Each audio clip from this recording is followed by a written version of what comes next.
خلوني ابتدي وياكم في اول قصة سببت لنا رعب، خلتنا مع اذان المغرب نجلس في البيت.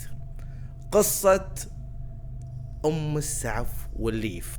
كثير من جيلي الحين عدل جلسته، وكثير يقول خلينا نبي نسمع خريط هذا الرجال ايش قاعد يقول، لان في بعضنا يعرف هذه القصة شنو اصلها. بس خلونا نعلم الجيل الجديد ان كانت عندنا مرة اسمها ام السعف والليف.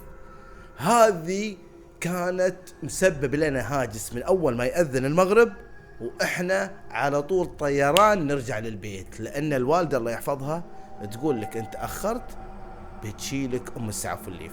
في اساطير اجدادنا الله يحفظهم لها اكثر من قصة. القصة الاولى ان هذه ام السعف والليف مرة عجوز تخطف الاطفال، وكان شكلها بشع طبعا، تخطف الاطفال وتشويهم حبيبي كباب ما في الا شوي، تشويهم. طبعا تاكلهم، في ناس تقول لك لا بس تشويهم لان هي كذا ما تحب الاطفال، لها سوالف كثيرة. القصة الثانية يا جماعة انها قصة نفس الشيء، يسمونها مسارة طبعا، مرة عجوز تجول وشكلها يخوف ومرعب، فيخافون على الأطفال من أن يلتقون، يعني من قوة بشاعتها يخافون على الأطفال أن يشوفونها ويرتعبون، ما يقدرون ينامون أو يموتون. يعني يقولون لك لا تتأخر في الليل علشان لا تجي تشيلك أم السعف والليف.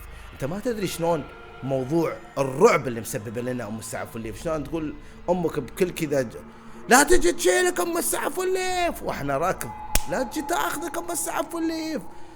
طبعا في نهاية الموضوع يا جماعة أم السعف والليف كذبة على حسب ما احنا الحين بحثنا أو احنا عارفين. يعني انت هذه تكون في سن معين، وضربنا المايك، هذه في سن معين وبعدين خلاص تعرف ان هذا الموضوع كذبة علشان لا تتأخر في الليل.